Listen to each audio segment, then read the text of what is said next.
In this podcast episode, we want to introduce you to our BCEN friend, Abby Finetti. As Janie Shoemaker and Mark Eggers talk with Abby, you will find out about the Daily Fund and what it means to the community for over 100 years. Get to know about frontier nursing and a glimpse into what nursing in a small town is like. This is truly a town where everyone knows your name. This episode is called Taking Care of Patients Throughout the Spectrum of Their Life. Hello, and welcome to BCEN and Friends podcast, where we hold interesting conversations about learning with a range of thought leaders, BCEN certification holders, and industry professionals. But most importantly, to create value and insight for you, our professional nurses across the emergency spectrum. We hope you find our discussions interesting, informative, sometimes funny, sometimes serious, but always valuable. I'm Mark Eggers, Manager of Education Technology Services at BCEN, and one of your hosts for today. I'm joined by my co-host, Janie Shoemaker, the CEO at BCEN. Hi, Janie. Hi, Mark. In this episode of BCEN and Friends, we have Abby Finetti. Janie, would you like to tell us about our BCEN and friend, Abby? Yes, Mark, I sure would. Let me tell you about Abby. Abby Finetti is a registered nurse with 17 years experience in Frontier, Oregon, which is fewer than 6 people per square mile. We'll talk more about that in a little bit. While her main focus is trauma and emergency nursing, with an emphasis on pediatrics, providing quality care to her community has become her true passion. An advocate for rural frontier area in which she chose to raise her family, Abigail is a voice for the critical access hospital when and wherever she has the opportunity. She sees rural nurses as unique like no other. In the case of Lake District Hospital in Lakeview, nurses are trained to be medical, surgical, labor delivery, and emergency room nurses. Each day is different, and they never know which combination of patient types they will be caring for during that shift. Because of the remote location and isolation, injury and illness prevention are extremely important. Abby is a certified car seat technician, teaches family-style stop-bleed courses, youth-only first aid and CPR classes, trauma nurses talk tough education to local schools, and age-appropriate vaping, THC, DABS prevention education to elementary and high school health classes. If she's not within her comfort zone audience of 5 to 15-year-olds, Abigail can sometimes be found as an editor and quality coordinator for Solheim Enterprises. She finds this a unique change from her usual to-do bucket list of passionate nursing projects. Abby, welcome to BCEN and Friends podcast. It is an absolute pleasure to have you on the podcast today. Oh, thank you both for having me. Yeah.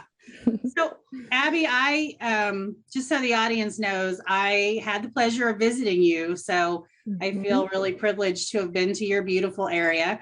And so I would love for you to share with the audience a little bit more about yourself and that beautiful place that you live, so they can experience a little bit of what I got to experience.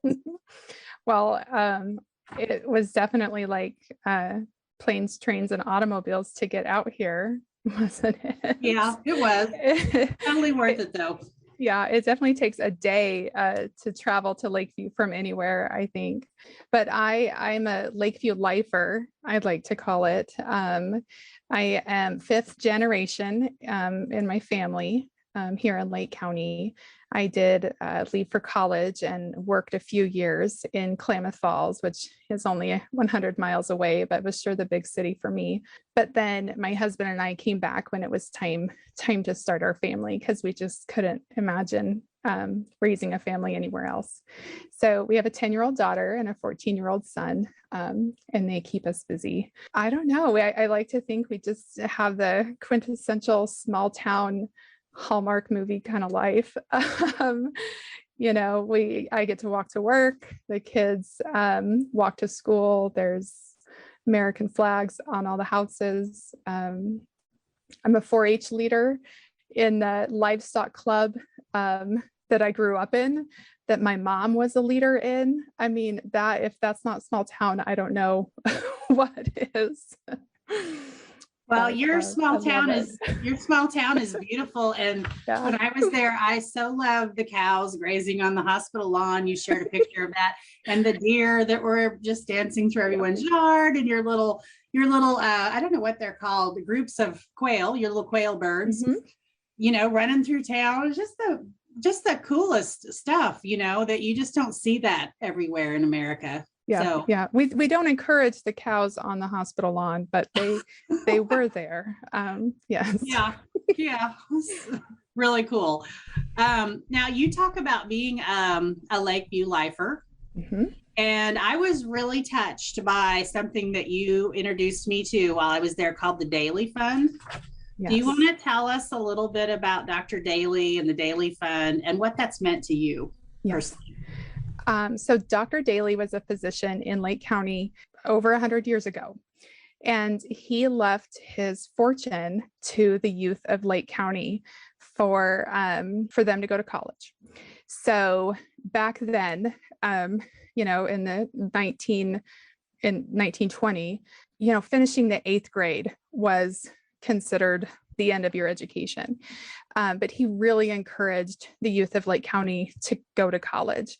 And before he passed, he would often quietly and privately pay for students to attend college. But when he passed, he left this money for a scholarship fund for men and women to attend school. So this fund has existed. Next year will mark the 100th year of it. And it's just impressive if you think of the ripple effect that it's had. So to date, well over 2,000 students from Lakeview and Lake County have used this fund to attend college. And it averages now about 40 students a year that qualify for it. So for me, I graduated from Lakeview High School. I graduated in the year 2000. For me, it paid for about a third of my college expenses for the 4 years of college, which was incredibly helpful, as you can imagine. I did have to keep my grades up, of course, but it was such an honor. And so now living in Lakeview, I can look around town today and I see law enforcement officers, teachers, lawyers, fellow healthcare workers here in the hospital, and so many more that were recipients of the Daily Fund. And I feel so proud to be a part of that group. And then so many more are scattered throughout the country. It's really neat that the trust members are going to be doing a really big celebration next June in honor of Dr. Daly and all the recipients of the scholarship for the 100 years that it's been offered. So it's a really neat thing. It's part of I think there are other things out there. If you look up Cities of Promise, there are a few like this, and it's so unique, and it's great for the youth of Lakeview. Yeah, he sure did leave a legacy. It's amazing. It really is. Yeah, I would love to go back in time and meet him. I'm sure he was an amazing person. Yeah.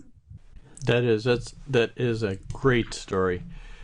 Abby, in Lakeview, I understand you really practice what is called frontier nursing. Can you tell us what that means? Yeah, so that definition, as Janie said, is fewer than 6 people per square mile. Here in Lake County, we have less than 1 person per square mile in our county. We can actually fit the states of Rhode Island, Delaware, and Connecticut inside our county. But instead of the 5.5 million people that they have, we have just under 8,000. So it's quite a large area with few people. And so one thing that adds to our challenges here in healthcare is our distance from other hospitals and resources and specialists. We are 100 miles from the next hospital, the next Walmart, Starbucks, bigger city. And so we're kind of out here on our own, which is, a blessing, but also a challenge. It's not for everybody. Probably true. You would, if you were somebody who liked the hustle and bustle of the big city, you would not find it there. No.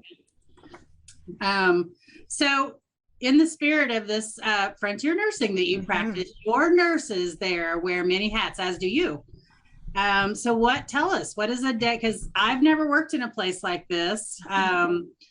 And probably a lot of our listeners haven't. So what does a day look like for one of your nurses? They come to work, and we know they have to be competent in those 3 areas we talked about. So what does that really translate to?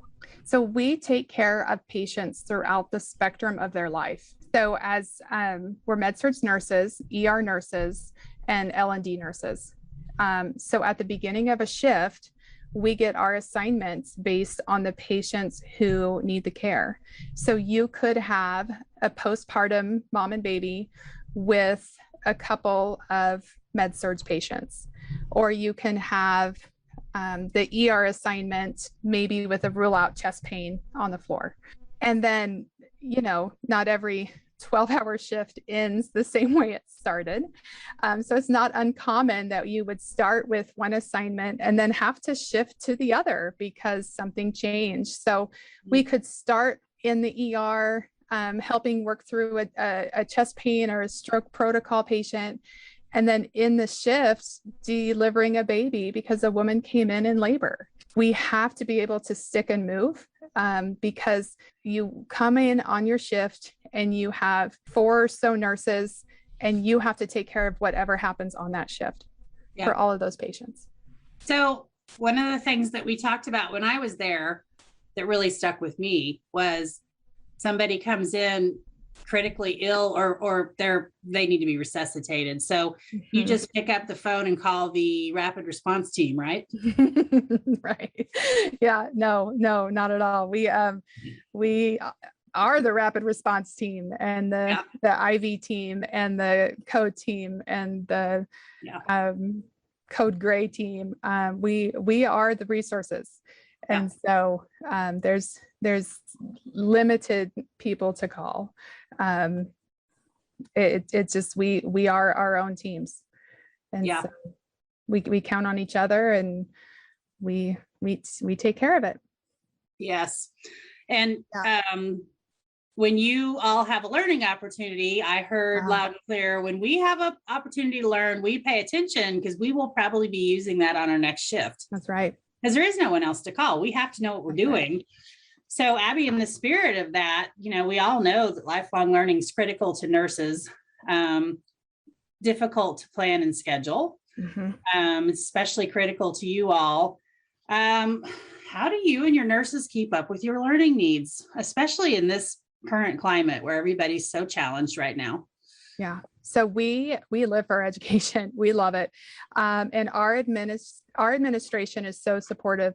We have a CNO right now who has helped build the foundation for continuing and current ed. So right now, our hospital pays for and keeps every nurse current in TNCC, ENPC, ACLS, fetal heart monitoring, and NRP. They also provide 3 days of education that the nurse gets to choose, however they spend that every year. We soak it up. For example, this might surprise many of the ER nurses listening to this, but we love our ACLS classes. We do a full cert class every 2 years. We want the full 2-day class every 2 years. And we ask to be challenged. We want it difficult. We have a great group of instructors who really understand our hospital and understand what our challenges are. So part of being a critical access hospital is that our doctors do not have to stay in-house. So they can be at home on call with a 30-minute response time. Same with RT, lab, rad, and our CRNAs. So we could just have our 4 nurses, a CNA or 2, and our unit secretary in-house. And again, we're the code team. We're the rapid response team. and everyone else has 30 minutes to get there. Yeah. So we need that ACLS class to be challenging. We want it. We want to be pushed, because we all know that it's usually more complicated than the algorithm, right? It's usually a lot more complicated. And the second you realize that you are the team leader for 30 minutes, the responsibility changes, and you take your education a lot more seriously. Absolutely. So along with that education, you all really value specialty certification there. And in fact, you hold 3 BCEN certifications. I think you're one of 3 nurses in the whole state of Oregon who has 3. 13. Yeah, 13. 13, one of 13. Okay. Yep. So not very many. What does certification mean to you, Abby? And how do you support that there at Lake District Hospital? I'm very proud to represent the profession in this way. We may not have the volume of patients that the larger centers have, but we have the same patients. I think there's a bigger challenge here because we don't have the repetition in care to practice the skills. So I've had to find other ways to stay current and stay on top of my game and on top of the skills. And I've had to challenge, I challenge all of our certified nurses to do that. What I found for myself, may not work for other people, but I make sure they know that it's part of the professional integrity of being certified, right? That we have to be on top of it, and you don't get the practice every day in a small hospital because we don't have the volume. So we have to maintain it in other ways. So using our education, being a mindful student is very important. Our hospital, our administration has done a great job in honoring those with the certifications. It's nice. They pay a differential hourly for each certification, which is great.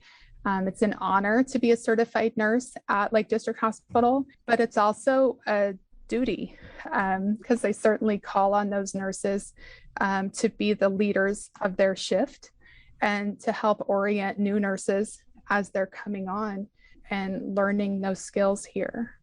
That's fantastic. Absolutely. That is great. Abby, is there a moment or patient in your career that greatly impacted you? And if there is, could you tell us about it? Yes. It's a bit of a downer, but it is definitely it's definitely impacted my whole career.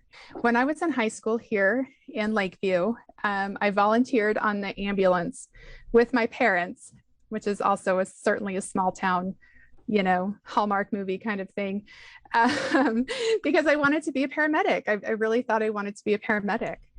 So this one night, the tones go off, and if you know about small town ambulance, you get out of bed and you throw your clothes on and you drive to the ambulance barn and you jump on.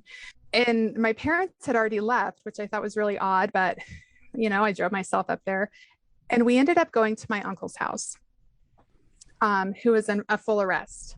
And it was the first code I had ever been a part of. I was 17. I had never seen CPR. And now I was watching my father do chest compressions on his brother. So we got to the hospital and the resuscitation was unsuccessful, which was expected. What was really impactful to me was the nurses. The same nurses who about 10 years later would be my colleagues, actually. How they helped my aunt and my cousins during that time of traumatic loss.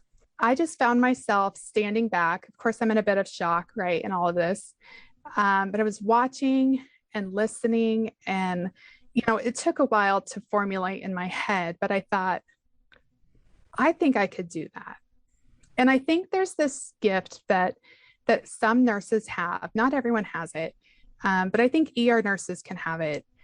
And it's a gift of helping families and loved ones with that traumatic and unexpected death. it's a different death than hospice death. It's a different death than cancer death, right? It's a traumatic death. And then taking it one step further and doing it for people that you know and love. It's family presence in a code, but it's your elementary school teacher. It's helping a mother wash up her child who's injured in an MVC, helping her wash him up with a washcloth, but it's your neighbor. Or it's a late term stillborn, but it's your friend. See, I told you it's a big downer.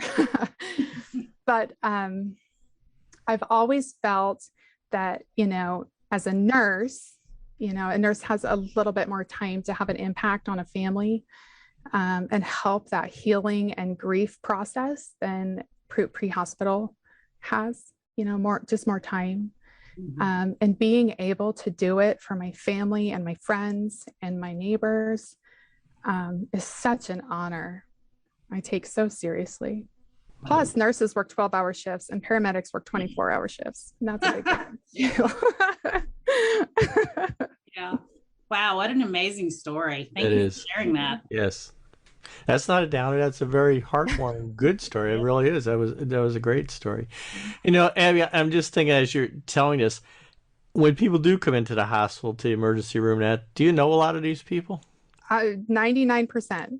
I was thinking, yeah. And it's not anonymous care. You go to a big city or even a medium small city, and you probably don't know everybody, but here everybody, and it's a delicate thing. You want to assure your patients that they have privacy in their healthcare. It is a sacred thing that just because somebody in a room, you do not go in that room ever. You protect your patient's privacy at all costs. Granted,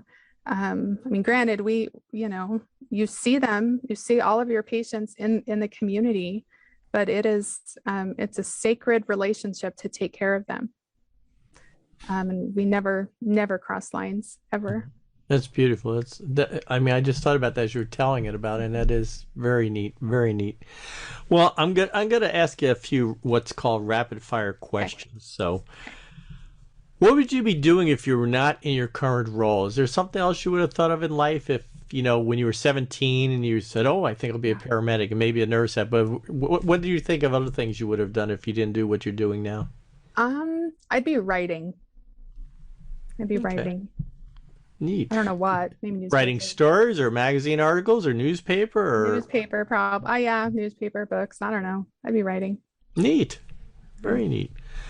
All right, I have 3 categories for you, and I'm going to ask you your favorite. So what is your favorite book?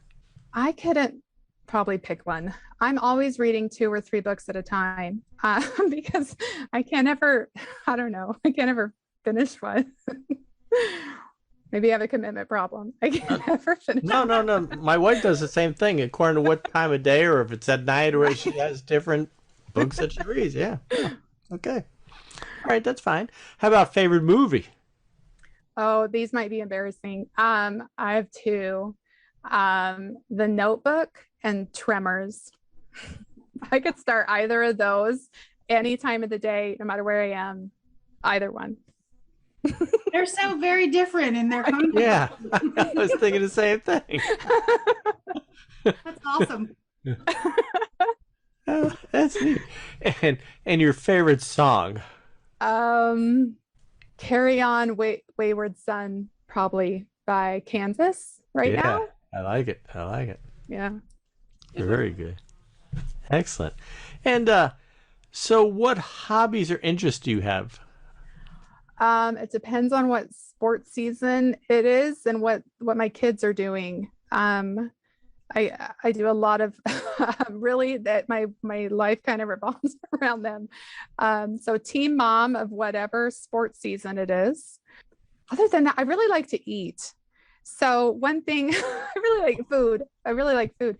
Whenever we go out of town, I don't get like 2 miles and I'm thinking, okay, where are we going to eat? So I love to eat out and I love to try different foods and yeah, eating. Is that a hobby? That's a very I can make it a hobby. It is. It's a hobby. That's good. Great. So, Abby, if people want to follow you, our audience wants to follow you online or social media, I understand you're on Instagram and LinkedIn? Yes, but not on it well. Okay. Can I put that asterisk there? Yeah. Not on it. Not on social media well. Okay. But yes. No, that's fine. Great. Janie, is there anything else you would want to ask? No, I don't think so, Abby. This has been an amazing conversation, though. I think our audience is going to really enjoy it. Thank you for coming on today. Thank you, guys. I love it. I mean, you opened my eyes. I think this is so interesting as far as, so I'm just going to ask you a few other things. So traveling, when you go on vacation, do you fly to different cities or just stay around town or go drive down the coast or what do you do for? Well, so we are so used to driving anywhere, all the time. So the nearest Costco is 3 hours away. And it is totally normal to go to Costco and back in a day. Like that is a normal thing for my family. I will drive, 6 hours to go to Costco. Do you drive like a truck there or what? No, I mean, like a U-Haul. Like a U-Haul? Take a U-Haul? No, like it's just a normal. I don't know. We drive everywhere. When my kids play sports, the closest place is an hour and a half away. And you don't think of 3 hours to Costco being far at all, really, do you? It's just like a day trip, right? Yeah. That's not odd to me, but my in-laws, they drive an hour and a half to work, and I think that's weird, so it's just all perspective and relevant. So, my family, my husband and kids and I, we got a wild hair last weekend, and we took a 1-night trip to the coast. And so the coast from Lakeview is 5 hours one way. And so we just thought, let's go to the coast, and just loaded up and 5 hours in the car, stayed one night, and then drove back. Neat. And we don't think anything of it. That's normal for us. But we do like to fly. We take at least 2 or 3 bigger trips. But as Janie knows, it's a day to get to an airport to make a connecting flight to anything else. So Abby, if you go to a big city, wherever it may be, do you get like, I can't wait to get back to where I was, where it's peace and quiet and just? It is. Yeah. There's something about driving into our valley that I feel my blood pressure lower, and there's no place like home. I'm with you. No, great information. Yeah. Super. Thank you for sharing that very much. So to our audience, I want to tell everybody I'm glad that we took the time today with Abby for joining us on this episode of BCEN and Friends. And again, Abby, as Janie said, thank you so much for sharing your time, your stories. I won't forget this. It was great. Thank you so much. Thank you, Mark.